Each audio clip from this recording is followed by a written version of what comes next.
우리 사랑하는 성도님들은 하나님을 사랑하십니까? 아멘? 하나님을 정말 사랑하십니까? 어떻게 하십니까? 하나님을 사랑한다는 것을 우리가 어떻게 증명해내 보일 수 있을까요? 이 리트머스 종이의 원리를 아십니까? 똑같아 보이는 투명한 용액이 담겨져 있는 비커가 있습니다. 그리고 얇은 리트머스 종이 2장이 있습니다. 각 비커에 축축하게 담궜다 뺍니다. 그러면 어느 정도 시간이 지나면 갑자기 리트머스 종이 색깔이 변하기 시작합니다. 이 용액이 산성이면 붉게 되고 파란색으로 종이가 변하면 알칼리성이다라는 것을 알 수 있는 것이죠. 그래서 초등학교 때부터 이러한 화학 실험을 하게 됩니다. 이 리트머스 종이가 용액의 그 산성도, pH 레벨을 얼마만큼 있는지를 측정해 줄 수 있는 것이죠. 이 리트머스 종이 한 장이 우리가 하나님을 사랑한다는 나의 고백이라고 한번 생각해 보십시오. 이 비커에 담긴 용액은 우리의 삶입니다. 우리 각각 다 비커가 있고 다 투명한 용액이어서 다 똑같아 보입니다. 하지만 그 하나님을 사랑한다는 그 고백이 내 삶에 찍혔을 때, 담겨졌을 때, 이 비커 안에 무엇이 있어야지 그 하나님의 사랑이 진짜라고 화학 반응이 일어나게 될까요? 사랑하는 성도 여러분, 하나님을 정말 사랑하십니까? 하나님을 사랑한다는 사실을 어떻게 아시고 또한 증명해 보이시겠습니까? 성경에는 여러 가지 방법을, 그 진위 여부를 알 수 있는 방법을 알려줍니다. 하지만 오늘 본문에는 그 수많은 기준 중에서도 가장 근본적인 이유, 가장 확실한 증거가 무엇인지 우리에게 알려줍니다. 바로 이것입니다. 하나님을 사랑하면 서로 사랑한다는 것입니다. 하나님을 사랑하면 서로 사랑한다는 것입니다. 요한은 오늘 이 기준을 가지고 이제 우리를 시험하고 또한 우리를 격려합니다. 진짜 우리가 하나님을 사랑하는지 아니면 말만 하면서 가짜로 사랑하는지, 진짜로 사랑할 충분한 이유가 있는 우리들이 어떻게 하면 하나님을 진짜로 사랑할 수 있는지를 우리에게 가르쳐 줄 것입니다. 그래서 오늘 이 말씀을 통해 가장 먼저는 우리가 우리 스스로와 우리 교회를 점검해 보기를 원합니다. 더 나아가서는 하나님을 사랑하기 때문에 전심으로 서로 사랑하기를 결단하는 역사가 있기를 간절히 소망합니다. 그래서 저와 우리 성도 여러분, 우리 교회가 참으로 하나님을 사랑하는 교회구나 라는 것을 증명해내 보일 수 있게 되기를 간절히 소망합니다. 아멘.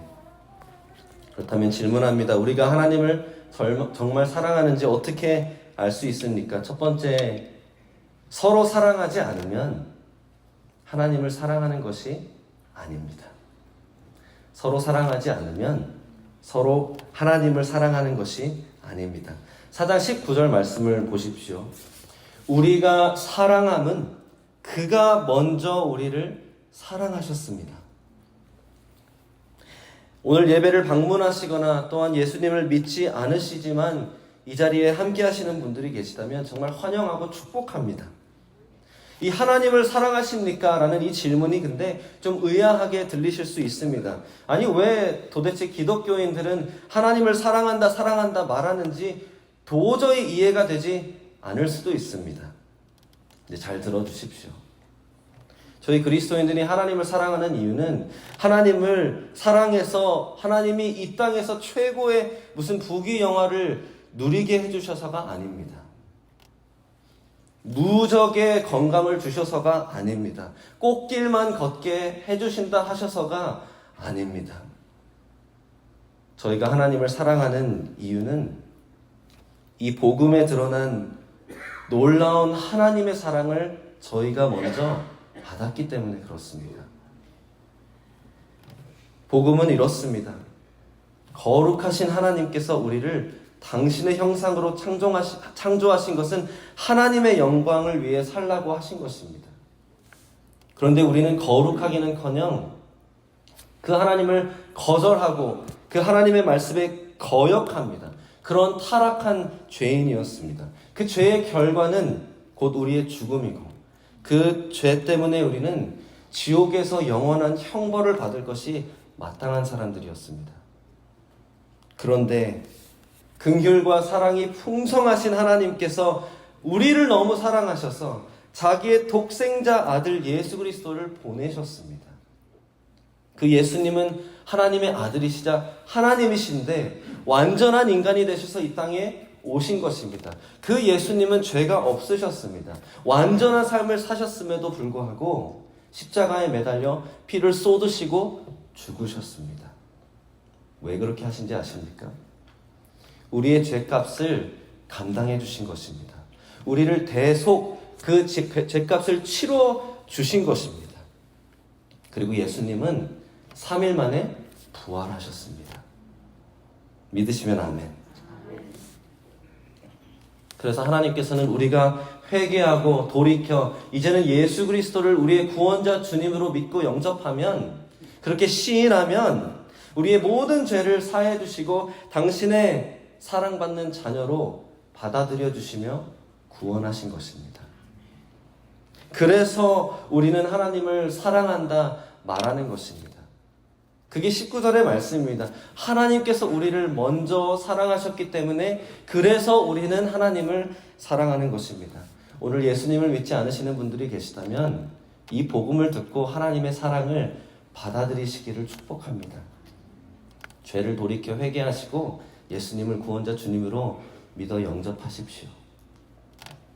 사랑하는 성도 여러분, 이것이 우리가 하나님을 사랑하는 이유이지 않습니까?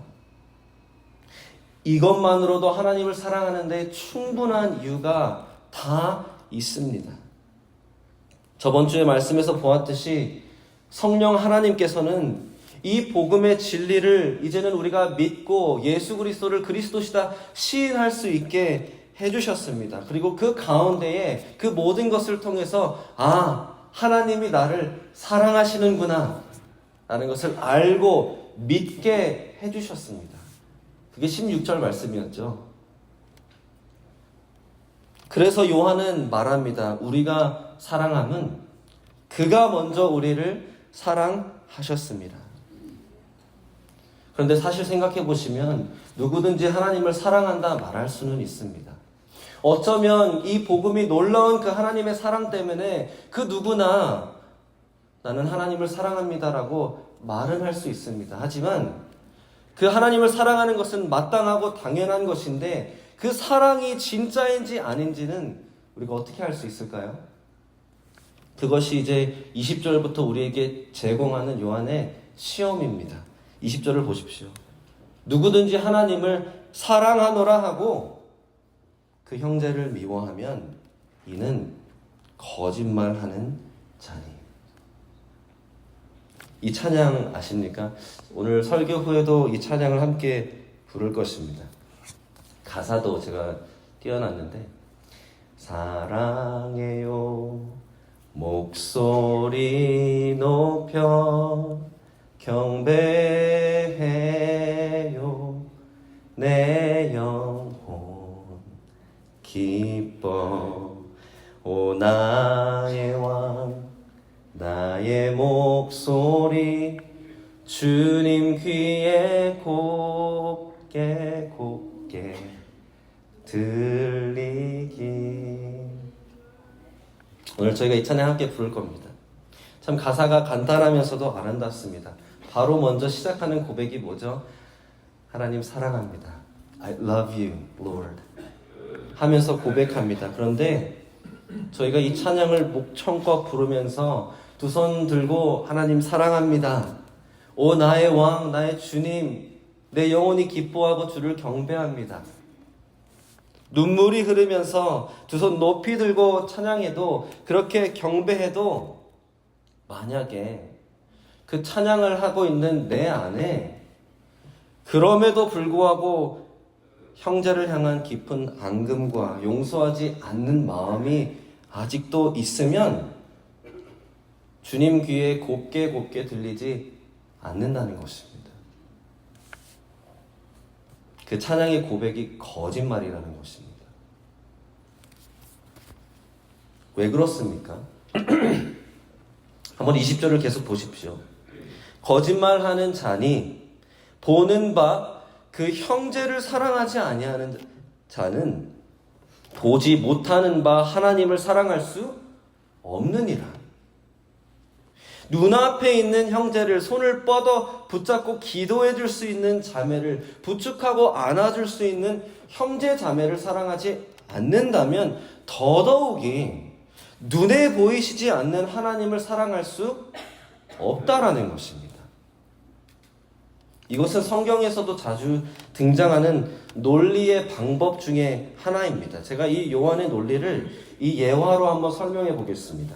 저희 교회에 우리 이진수 형제, 이지민 자매 부부가 있습니다. 그리고 그 부부에게는 유리라는 2살도 되지 않은 귀여운 딸이 하나 있습니다. 제가 저번 주에도 점심 식사 때 이제 그 부부에게 인사하고 또 유리를 보러 그 테이블에 갔습니다. 근데 제가 또 다시 한번 놀란 것이 있습니다. 그 유리가 그렇게 어린 아가가 숫자를 다 읽는 것입니다. 엄마가 이렇게 숫자를 적어주면 그 숫자를 하나, 둘 하면서 읽는 것입니다. 그런데 그것도 그럴 것이 우리 지민 자매님이 대학교에서 수학을 가르치는 교수입니다. 그러니까 유리는 최고의 수학 선생님에게 조기 교육을 잘 받고 있나 봅니다. 그런데 여기서 제가 아주 당연한 이야기를 한번 드려봅니다. 우리 유리가 아무리 이쁘고 아무리 영특하지만 그 누구도 그 유리에게 당장 엄마가 대학교에서 가르치는 수학 강의를 들어라 하지 않습니다. 그 강의 듣고 A+ 받아와라 하지 않습니다. 왜 그렇습니까?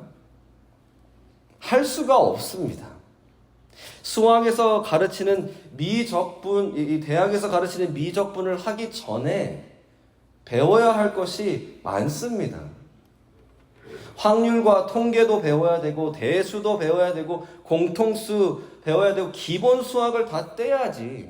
덧셈 뺄셈부터 잘해야지. 그래야지 미적분을 나중에 할 수 있는 것입니다. 그래서 교과 과정이라는 것이 존재하죠. 이렇게 수업들을 미국에서는 이 순서대로 들으래 하는 것입니다. 이 전 거를 통과하지 못하면 1년을 꿇어서라도 통달하게 해서 다음 단계로 넘어가게 하는 거죠.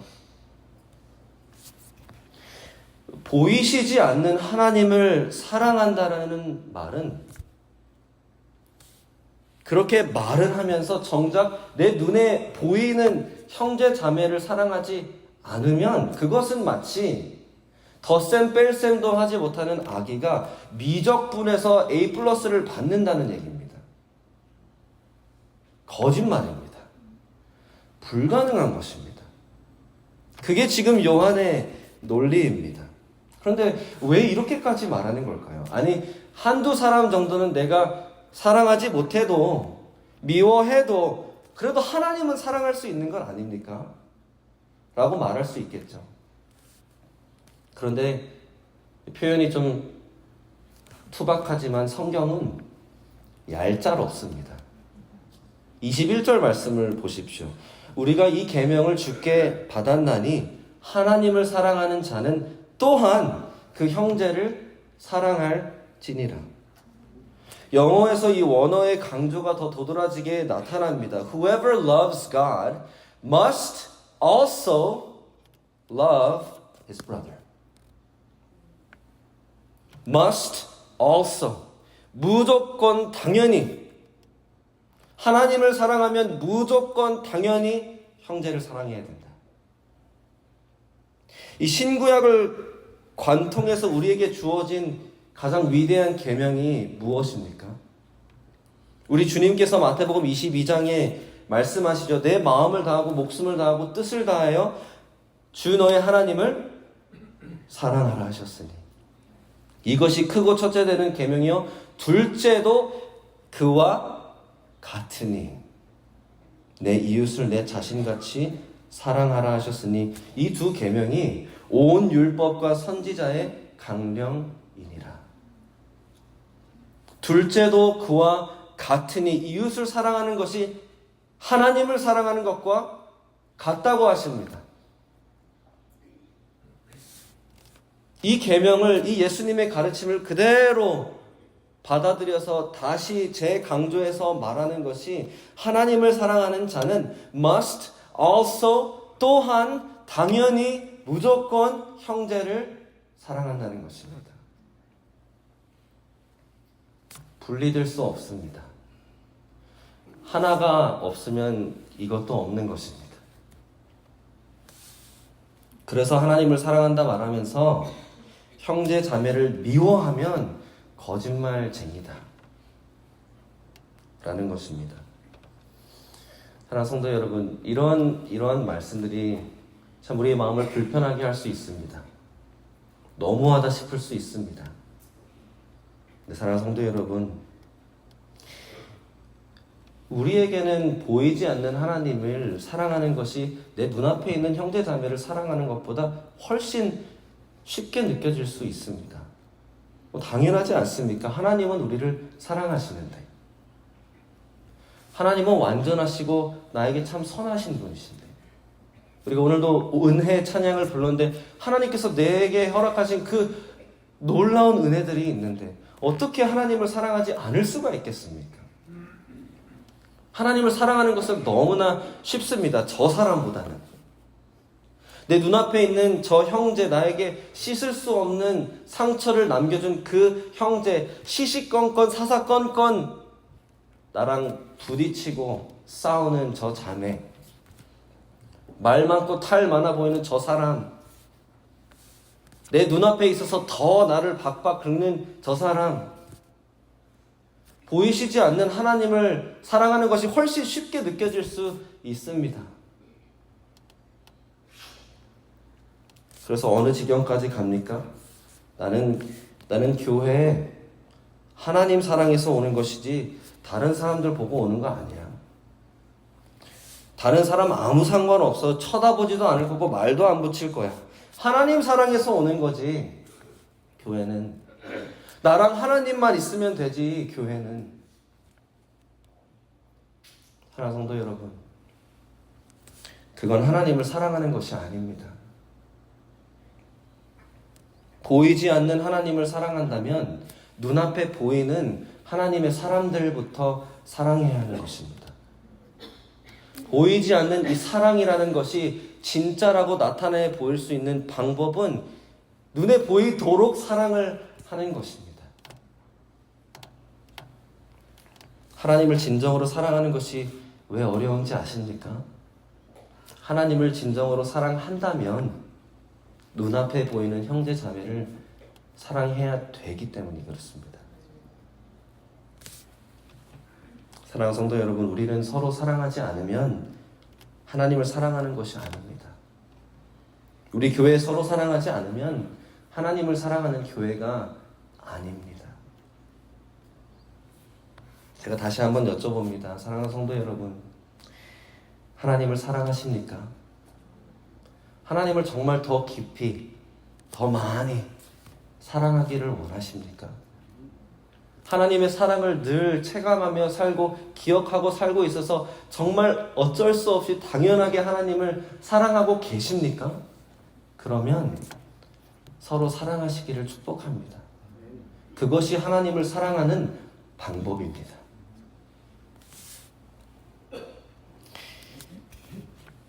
이를 위해서 제가 두 가지 권면만 드립니다. 사랑하는 것이 어려우시다면 다시 한번 하나님이 나를 얼마나 사랑하셨는지부터 묵상하시기를 축복합니다. 19절로 돌아가십시오. 내가 사랑하는 이유는 하나님이 나를 먼저 사랑하셨기 때문이지. 하나님께서 나를 사랑하셨기 때문에 내가 하나님을 사랑하는 것이고, 그래서 하나님의 자녀들, 형제 자매들을 사랑하는 것이지. 그렇게 거기부터 다시 시작하시기를 축복합니다. 그리고 두 번째, 저희가 정말 간절히 기도하기를 원합니다. 성령님께서 저희의 이 치부가 있다면, 죄가 있다면 드러내 달라고 저희가 기도해야 합니다. 하나님, 혹여나 우리가 스스로를 속이고 있다면, 거짓말하고 있다면 하나님 우리를 불쌍히 여겨주시고 보여주십시오. 우리가 회개하게 해주십시오. 다시 그 형제님, 다시 그 자매님 용서하고 사랑할 수 있도록 도와주십시오. 그래서 내가 하나님을 향한 나의 사랑이 진짜라고 증명해 보일 수 있도록 도와주십시오. 이렇게 기도하기를 원합니다. 아멘. 자, 이제 당연한 결론입니다만 그 반대가 있죠. 우리가 하나님을 정말 사랑하는지 어떻게 알 수 있습니까? 서로 사랑하면 하나님을 사랑하는 것입니다. 두 번째, 서로 사랑하면 하나님을 사랑하는 것입니다. 그런데 여기에서 요한은 두 가지의 구체적인 이유를 들어줍니다. 첫 번째, 하나님을 사랑하면 하나님이 사랑하시는 그 자녀들을 사랑한다는 것입니다. 하나님 아버지를 사랑하면 그 아버지의 자녀들을 사랑한다는 것입니다. 5장 1절을 한번 보십시오. 예수께서 그리스도이심을 믿는 자마다 하나님께로부터 난 자니 또한 낳으신 이, 즉 하나님 아버지를 말하는 거죠. 낳으신 이를 사랑하는 자마다, 하나님을 사랑하는 자마다 그에게서 난 자를 사랑하느니라. 여기에서 들어주는 이유는 딱 한 가지입니다. 우리가 서로 사랑해야 하는 이유? 하나님께서 배 아파 사랑하셔서 낳으신 자녀들이기 때문에 라는 것입니다. 예수님을 구원자 주님으로 믿는 자마다 하나님께로부터 난 자이다. 하나님의 자녀라는 것입니다. 저희 잠깐 양옆을 한번 보실까요? 앞뒤도 한번 보시고 실제로 한번 봐주십시오. 양옆에, 앞뒤에 같이 지금 예배드리고 있는 이 분들이 진정으로 예수님을 믿고 예수님을 구원자 주님으로 영접하고 시인한다면 다 하나님의 자녀들입니다. 다 하나님의 자녀들입니다. 그 얘기를 지금 하고 있는 것이죠. 그런데 그냥 하나님의 자녀가 아니라 하나님이 지극히 사랑하시는 자녀라는 것입니다.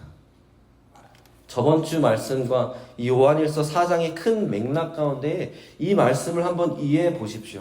요한일서 4장 9절입니다. 하나님의 사랑이 우리에게 이렇게 나타난 바 되었으니 하나님이 자기의 독생자를 세상에 보내심은 그로 말미암아 우리를 살리려 하심이라. 그래서 저번 주에 보았던 말씀 이것이죠. 4장 14절에서 16절입니다. 아버지가 아들을 세상의 구주로 보내신 것을 우리가 보았고 또 증언하노니 누구든지 예수를 하나님의 아들이라 시인하면, 여기서 누구든지가 중요합니다. 누구든지 하나님의 아들이라 시인하면 하나님이 그의 안에 거하시고 그도 하나님 안에 거하느니라. 하나님이 우리를 사랑하시는 사랑을 우리가 알고 믿었노니 하나님은 사랑이시니라. 그렇게 해서 5장 1절로 넘어옵니다. 예수 그리스도께서 그리스도이심을 믿는 자마다 하나님께로부터 난 자이다 라는 말은 성령님의 역사하심으로 말미암아 예수 그리스도를 구원자 주님으로 믿게 된 모든 사람들은 진정으로 하나님이 그들을 얼마나 사랑하시는지를 알고 믿게 된 사람들입니다. 나도 그렇고 양옆에 계신 형제 자매들도 똑같습니다. 우리는 누구든지 모두가 예수 그리스도를 구원자 주님으로 시인하면 하나님의 사랑받는 자녀입니다. 그리고 골자는 무엇입니까? 낳으신 이를 사랑하는 자마다, 아버지를 사랑하는 자마다 그에게서 난 자, 그 자녀들을 그래서 사랑한다는 것입니다. 한국 드라마에 자주 등장하는 장면들이 몇몇 있습니다. 먼저 고부 갈등 시인이죠. 어머님, 저도 저희 집에서는 지극정성으로 사랑받는 귀한 딸입니다. 어떻게 남의 집 귀한 자식을 이렇게 대하세요? 합니다. 최근에 본 이 선제 얻고 튀어라는 드라마에서도 이런 장면이 있더라고요. 남자 주인공과 여자 주인공이 오해를 살 수 있는 자리에서 양가 부모님에게 딱 걸립니다. 처음에는 여자 주인공 오빠가 너 이놈 내 동생을 하면서 남자 주인공의 멱살을 잡습니다. 그런데 그 장면을 보던 남자 주인공의 아빠가 너희 자식 어떻게 내 아들을 하면서 그 아들의 멱살을 잡습니다. 그랬더니 그 여자 주인공의 엄마, 그 오빠의 엄마가 당신이 뭔데 내 아들을 하면서 싸웁니다. 왜 그럴까요? 장면을 바꿔서 이런 장면들도 있죠. 서로를 깊이 사랑하고 신뢰하는 시어머니와 며느리가 있습니다. 그런데 그 남편이 엄청난 잘못을 저지릅니다. 아내는 크게 상처받고 상심하고 심지어 이혼까지 생각합니다. 그런데 그 시어머니가 그 며느리의 손을 살포시 잡아주시면서 이렇게 말씀하십니다. 내가 미안하다. 내 아들이 참 어리석다. 너무 잘못했다. 내가 다 이해하고 다 인정한데 그런데 아가야, 이 애미를 봐서라도 용서해 줄 수 없겠니?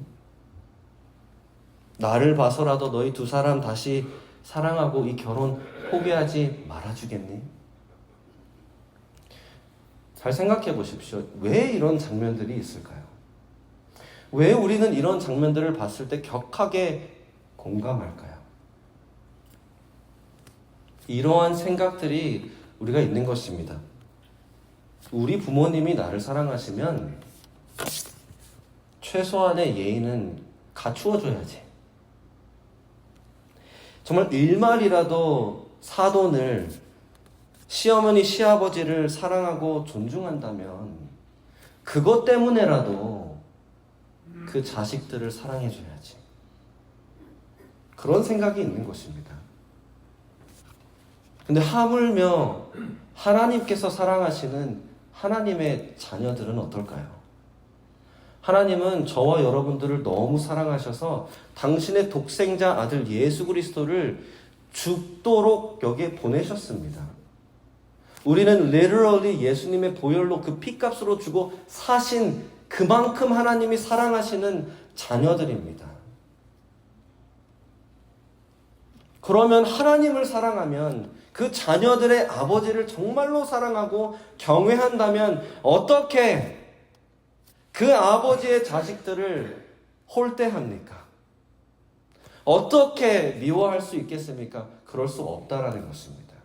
아버지를 사랑하면 그 아버지를 사랑하는 그 마음이 자녀에게까지 흘러가야 된다는 겁니다. 그것이 5장 1절의 골자입니다. 하나님 아버지를 사랑하면 하나님 아버지의 자녀이기 때문에 그래서 사랑한다는 것입니다. 사랑하는 성도 여러분, 사랑하기 어려운 분들이 계십니다. 참 어렵습니다. 하지만 저희가 그분들이 사랑할 만해서, 사랑할 만하지 않아서를 따지는 것이 아닙니다. 하나님이 사랑하신다는데 무슨 이유가 더 필요하십니까?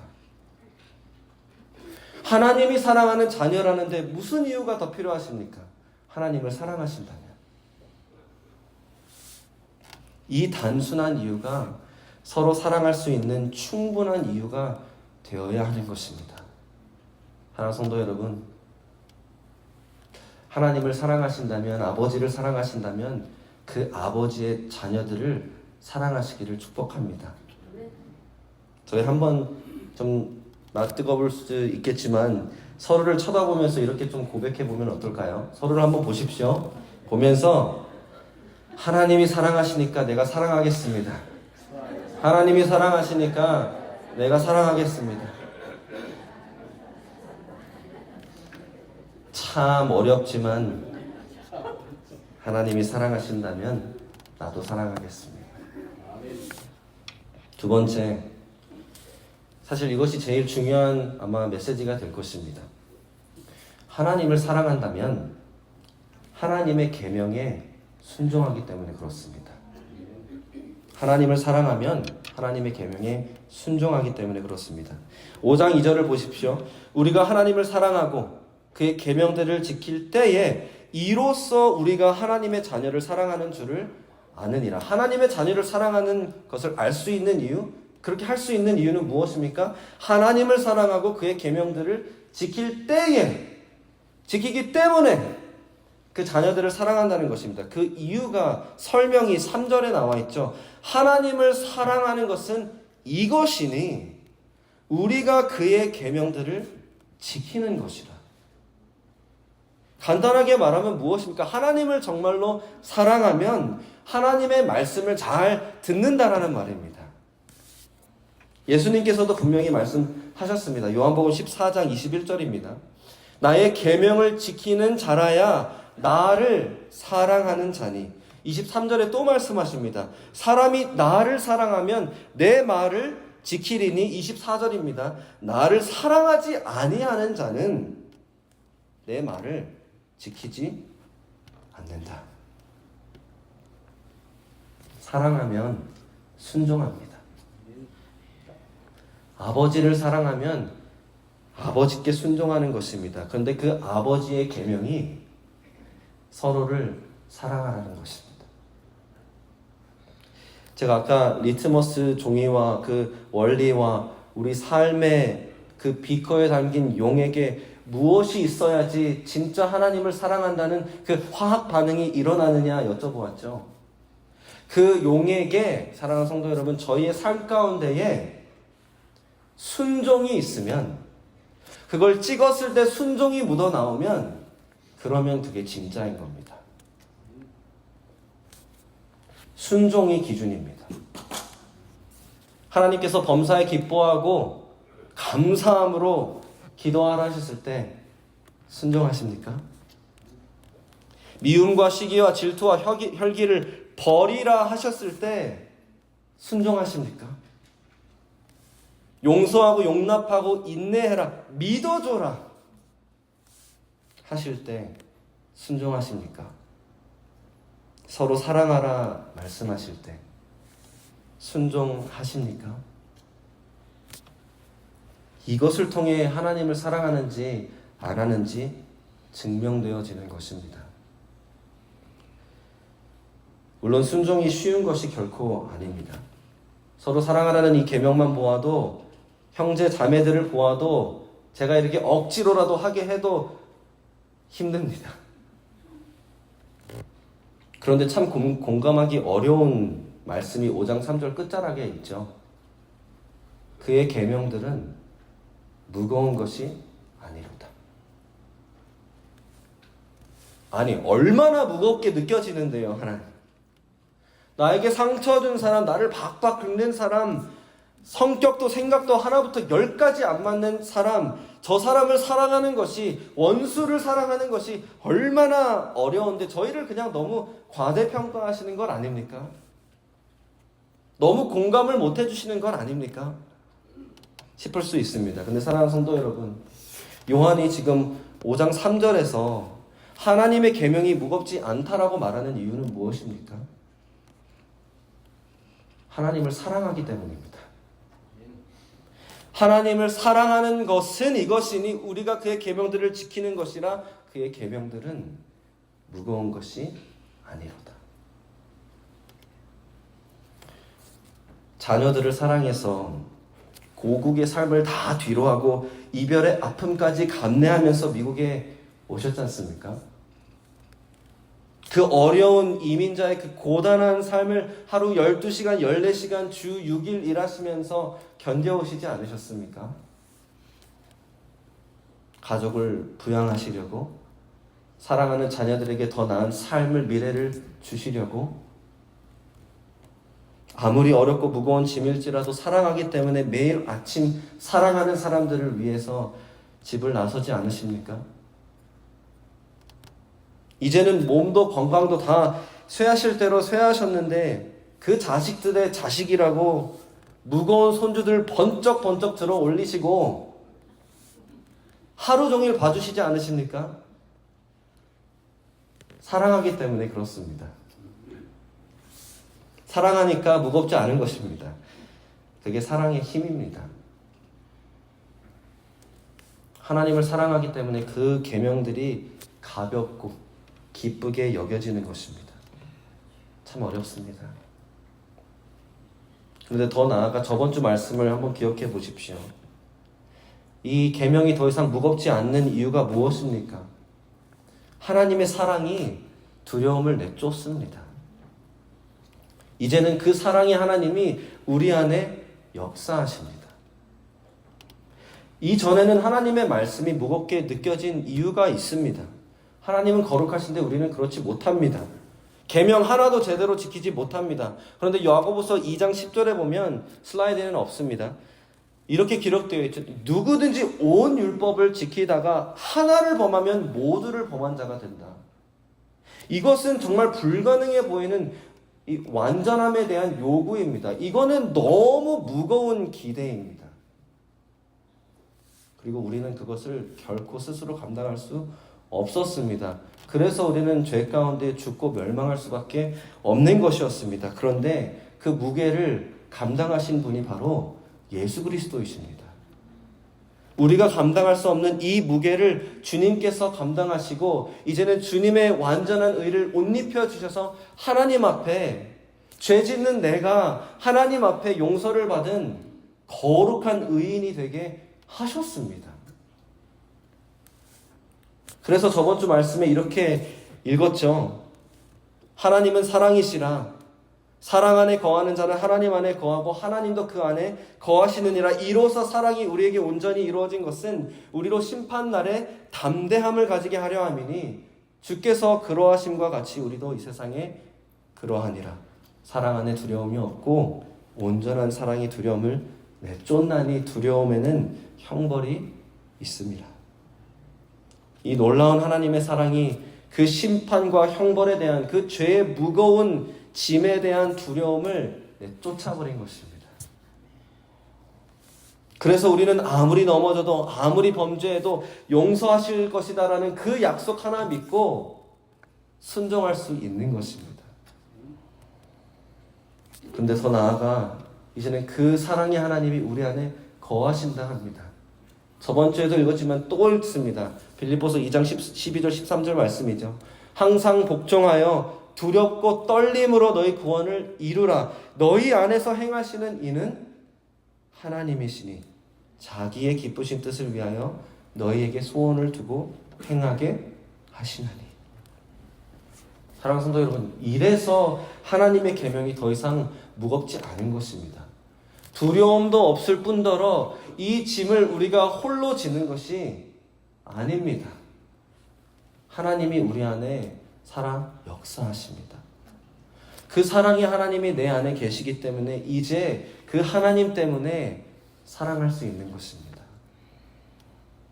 그래서 시편에는 이런 고백들이 등장하는 것입니다. 시편 112편 1절 할렐루야 여호와를 경외하며 두려워하며 그의 계명을 크게 즐거워하는 자는 복이 있도다. 시편 119편 47절 내가 사랑하는 주의 계명들을 스스로 즐거워하며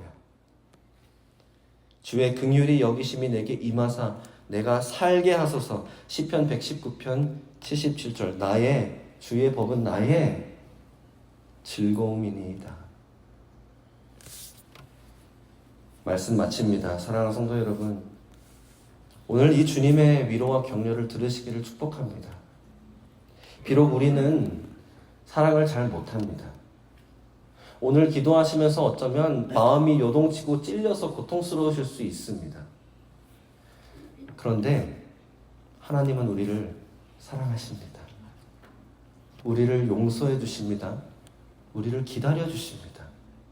사랑하지 못하는 내 안에 하나님의 사랑을 잔뜩 부어넣어 주셔서 이제는 하나님의 자녀들을, 형제 자매를 사랑할 수 있게 도와주십니다. 그 하나님이 우리 안에 살아 역사하십니다. 사랑하는 성도 여러분, 하나님을 사랑하십니까? 하나님을 더 사랑하기를 원하십니까? 그렇다면 그 하나님을 신뢰하고 그 하나님의 사랑을 힘입어 우리 안에 역사하는 하나님의 그 능력으로 말미암아 서로 사랑하기를 간절히 원합니다. 이 계명은 결코 무거운 것이 아닙니다. 서로 사랑하는 교회 되어 하나님을 사랑함을 증명해 보이는 저와 성도님들, 우리 타이도 한인 침례교회 되시기를 간절히 축원합니다. 아멘. 함께 기도하겠습니다.